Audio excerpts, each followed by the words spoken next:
ہوا ہے اللہ تعالیٰ صحیح طرح سے بات کہنے کی، سننے کی، سمجھنے کی، اور پھر ہم سب کو اللہ تعالیٰ عمل کی توفیق عطا فرمائے۔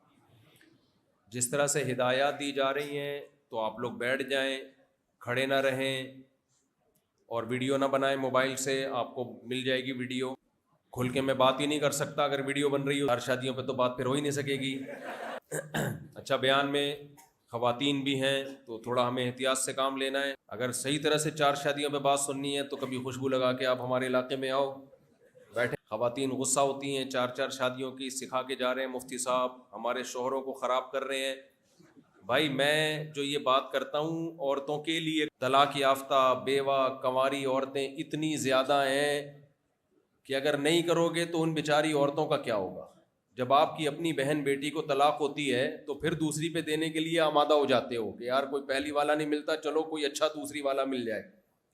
تو یہ میں اس لیے کرتا ہوں، مقصد خواتین سے دشمنی نہیں ہے، یہ عورتوں کے فائدے کے لیے یہ باتیں کرتا ہوں میں۔ دیکھو میں نے جو قرآن مجید کی آیت پڑھی ہے لیاری والوں، لیاری میں جب بھی بیان ہوا ہے ماشاءاللہ ایسا جوش و خروش نظر آئے، لیکن تھوڑا سا اعتدال ہو تو اچھا ہے، تھوڑا اعتدال ہو، خاموشی ہو، تاکہ بیان تو ہو نا۔ ایسے جوش و خروش کا فائدہ کیا جس میں بیان ہی نہ ہو سکے؟ بیٹھ جاؤ، کھڑے نہیں رہے بھائی، بیٹھ جائیں، شاباش۔